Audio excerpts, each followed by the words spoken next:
এই ছোট লোকের বাচ্চা, ফকির মিসকিন, তুই কি ভাবছিস আমার কেউ নাই?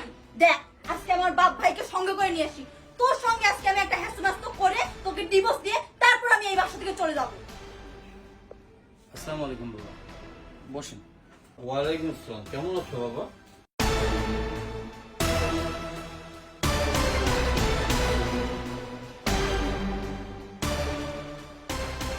বাবাজি, কি হয়েছে তোমাদের দুজনের মধ্যে? আমাকে 2-4 দিন পর পর এখানে আসতে হয়, কি সমস্যা তোমাদের বলো তো আমাকে। হ্যাঁ ভাই, বাবা তো ঠিকই বলছে। আপনি কি মানুষ না? আপনাদের মাঝে কি হয় এত সমস্যা? আপনাদের কি হয়েছে সেটা বলেন তো আমার। আপনার মাঝে কি জিদ নাই? কি রে ছোট লোকের বাচ্চা, এখন চুপ আছিস কেন? এখন তোর জবান বন্ধ হয়ে গেছে? আমার বাপ ভাইকে দেখে এখন ভয় পাইছিস? একা পেয়ে তো আমাকে খুব মারছিলি, এখন তোর মুখে কথা নাই কেন? কথা বল। চুপ করো তুমি, এভাবে বেয়াদবি করছো কেন? আমার আর কিছু বলার নেই বাবা, আপনি তো সব শুনেই আসছেন। আপনার মেয়ে কি আপনাকে কিছু বলে নাই? অবশ্যই বলছে। এখন আপনারা যেহেতু আসছেন, আপনাদের যা ভালো হয় আপনারা সেটাই করে যাবেন। দেখলেন তো আপনাদের সামনেই আপনার মেয়ে কোন ভাষায় কথা বলে আমার সাথে। এটা শোনার পরে আর আমার কিছু বলার থাকবে না বাবা। আপনি গুরুজন, আমার তো বাবা নাই, আপনাকেই তো বাবার মতো করে জানি। তো আপনার যেটা ভালো হয় আপনি সেটাই করবেন। বাবা বাবা, ভালোই তো অভিনয় করিস। আমার বাবা এখন তোর বাবা হয়ে গেল? ফকিরের বাচ্চা, চামারের বাচ্চা, অমানুষের বাচ্চা।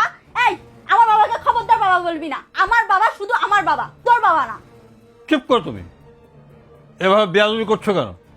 আর তুমি যদি এভাবে বেয়াদবি করো তাহলে আমি এখান থেকে চলে যাব। জামাই বাবা, বলো তো কি হয়েছে তোমাদের? ও কি বলবে বাবা? ওর বলার কোনো মুখ আছে?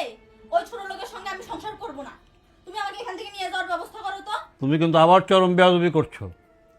এটা তোমার স্বামীর বাড়ি, লাল শাড়ি পরে এসেছো, সাদা কাপড় পরে এখান থেকে বেরিয়ে যাবে। এর বেশি যদি কিছু হয় আমি তোমাকে এক মুহূর্তের জন্য আমার বাড়িতে তোমাকে নিয়ে যাবো না। হ্যাঁ বাবা জামাই, তুমি বলো তো এবার কী হয়েছে? বিষয়টা খুব গুরুতর নয় বাবা, কিন্তু আপনার মেয়ে যেভাবে রিয়াকশন দিচ্ছে, আমার সঙ্গে ব্যবহার করতেছে, তাতে ওর কাছে এটা অনেক বড় ব্যাপার। আপনার মেয়েকে বিয়ে করার পর থেকে আমি একটা দিনও ওর কাছে শান্তি মতো কোনো কথা বলতে পারিনি।